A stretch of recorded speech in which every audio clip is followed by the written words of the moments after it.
Hello நண்பா, நான் தான் உங்கள் ஹரிஷ் வைட்டி. இப்போ என்ன வந்து வீடியோவில் பார்க்க வந்திருக்கேன்னா, வேறு ஒன்றும் இல்லை. நீங்கள் நிறைய பேர் கேட்டுருந்தீங்களே ப்ரோ, அந்த ஈவெண்ட் ஸ்பின் பண்ணி எடுங்க ப்ரோ எடுங்க ப்ரோன்ட்டுன்னு. நம்ம அதே மாதிரி தான் ஸ்பின் பண்ணி எடுக்கலான்ட்டு வந்து நீங்கள் கேட்டிங்களேன்ட்டுன்னு மனசாட்சியே இல்லாமல் கேரி நான் இது வரைக்கும் எனக்கு கொடுத்ததே இல்லை. இப்போ பாருங்களா, வெறும் 19 டைமண்டில் நான் அந்த எமௌண்ட் எடுத்தேன்னு சொன்னால் நீங்கள் நம்புவீங்களா? இப்போ வீடியோ ஃபுல்லாக பாருங்கள். அதுக்கு முன்னாடி நம்ம சேனல் ஒரு சப்ஸ்கிரைப் பண்ணிட்டு பாருங்கள்.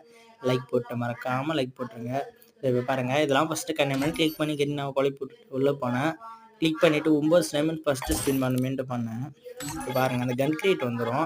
கரெக்டாக எமௌண்ட் கிட்ட போய் நின்று 2 ஸ்டெப் தாண்டி போயிடுச்சா, சரி விட்டுடலாம், சரி பண்ணலாம் இன்னொரு ஸ்பின்னுட்டுன்னு 2வது ஸ்பின் நான் பண்ணுற மாதிரியே பண்ணுங்கள். கரெக்டாக 10 வாட்டி கிளிக் பண்ணுங்கள். 10 வாட்டி கிளிக் பண்ணிவிட்டு டக்குன்னு இது பண்ணிவிடுங்க 19 டைம்னு. இப்போ பாருங்கள், அது எடுத்துச்சா. இதே மாதிரி உங்களுக்கு வேணும்னா மறக்காமல் வீடியோவை சப்ஸ்கிரைப் பண்ணிட்டு பாருங்கள். அதுக்கு முன்னாடி இந்த மாதிரி எனக்கும் என்கிட்ட டைமண்ட் இல்லைனா உங்கள் யூஐடி கமெண்ட் பண்ணுங்கள். நான் உங்களுக்கு